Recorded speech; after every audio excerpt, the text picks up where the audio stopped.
নিগনি বা এন্দুৰ বা চিকা বা ডালখলীয়া আপোনালোকৰ ঘৰতো বহুত বেছি আছে নেকি? যদিহে নিগনি চিকা এইবোৰৰ পৰা আপুনি যথেষ্ট সমস্যাৰ সন্মুখীন হৈছে তেতিয়াহ'লে এই ভিডিঅ'টি আজি আপোনালোকৰ বাবে। ইতিমধ্যে মই আগতে এই ভিডিঅ'টো বা এই উপকৰণখিনি জনাইছিলো আৰু বহুতে উপকৃত হোৱা বুলি জনাইছিল। যেহেতুকে মোৰ এতিয়া সদস্যৰ সংখ্যা বাঢ়ি গৈ আছে আৰু নতুন নতুন কমেন্ট লগতে মই মেছেজ পাওঁ যে নিগনি চিকা কেনেকৈ ঘৰৰ পৰা নাইকিয়া কৰিব পাৰি।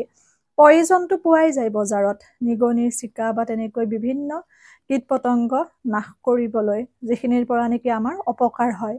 কিন্তু যেতিয়া আমি পয়জন ব্যৱহাৰ কৰোঁ তেতিয়া আমি যথেষ্ট সাৱধানতা অৱলম্বন কৰিব লগা হয় যদিহে সৰু বাচ্চা থাকে বা পোহনীয়া জীৱ-জন্তু থাকে। গতিকে যদি আমি ঘৰুৱা পদ্ধতিৰে এই সমস্যাবোৰৰ পৰা সমাধান পাব পাৰোঁ বহুত বেছি ভাল, নহয়নে?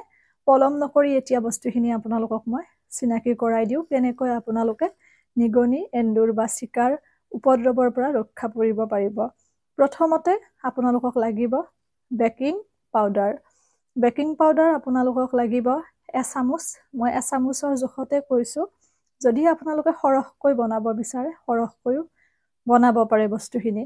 বেকিং পাউডাৰ এচামুচ, কৰ্পূৰ 4-5খন, যিটো আমাৰ খোৱা কৰ্পূৰ আছে সেই কৰ্পূৰটো বটলতো পায় আৰু পেকেটতো পায়। পূজাৰ সা-সামগ্ৰী পোৱা দোকানত কিনিবলৈ পায়। লাড্ডু বনাওঁতেও বহুতে ব্যৱহাৰ কৰে। নেফথেলিন বলৰ কথা কোৱা নাই, যিটো কাপোৰত আমি থওঁ সেইটো নহয়, খোৱা কৰ্পূৰটো। সেই খোৱা কৰ্পূৰটো 4-5খনমান লাগিব। লগতে আপোনালোকক লাগিব, নিশ্চয় বুজি পাইছে, কৰ্পূৰ লগতে আপোনাৰ বেকিং পাউডাৰ আৰু লগতে নিমখ, যিটো আমাৰ খোৱা নিমখ আছে সেয়া আপোনালোকে অকণমান ল'ব। ধৰি লওক আধা চামুচতকৈও অকণমান কম ল'ব খোৱা নিমখ, সিমানখিনি। আৰু তাত আপোনালোকে ব্যৱহাৰ কৰিব লং 5-6টামান, যিটো আমাৰ লং ইলাচি আছে, লং 5-6টামান ধুনীয়া কৰি গুড়ি কৰি ল'ব। গুড়ি কৰি পেলাই তাত দিব। গোটেইখিনি মিশ্ৰণ খুব সুন্দৰকৈ মিক্স কৰিব আৰু মিক্স কৰি আপোনালোকৰ য'ত নিগনি চিকা এইবোৰৰ যথেষ্ট উপদ্ৰৱ তাত আপোনালোকে ছটিয়াই থৈ দিব ৰাতি ৰাতি।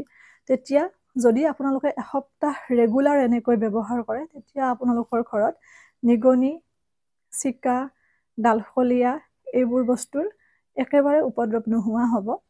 আপোনালোকে দেখিবলৈ নাপায়। এসপ্তাহ ৰেগুলাৰ কৰিব লাগিব এই কামটো। এইটো হৈছে আপোনালোকৰ প্ৰথম পদ্ধতি। এতিয়া আহিছোঁ দ্বিতীয় পদ্ধতিটো। এই পদ্ধতিটো ব্যৱহাৰ কৰিলে আপোনালোকৰ নিগনি চিকা বা তেনেকুৱা ধৰণৰ ডালখলীয়া এইবোৰ মৰিব সেই ঠাইতে।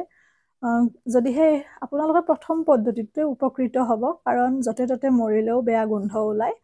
গতিকে প্ৰথম পদ্ধতিটো যদি আপোনালোকে এসপ্তাহ কণ্টিনিউ ব্যৱহাৰ কৰে উপকৃত হ'ব। তথাপিও মই দ্বিতীয় পদ্ধতিটো কৈ দিছোঁ আপোনালোকক।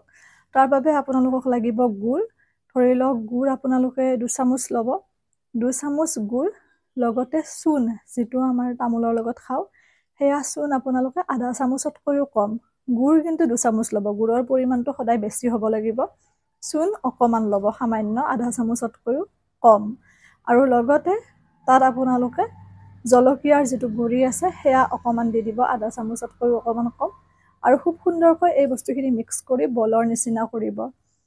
হাতত লাগিলে এখন কিবা পিন্ধি ল'ব, পলিথিন এটা হ'লেও, কাৰণ জলকীয়াৰ গুড়িয়ে হয়তো পুৰিবও পাৰে। গতিকে ধুনীয়াকৈ সানি লৈ পেলাই সৰু সৰু বল কৰিব। কৰি পেলাই আপোনালোকৰ য'ত নিগনি চিকা এইবোৰৰ উপদ্ৰৱ তাত আপোনালোকে ৰাতি দি থৈ দিব। তেনেকুৱা কৰিলে সেইবোৰ খালে নিগনি চিকা মৰিব, হয়তো সেই ঠাইতো মৰিব পাৰে।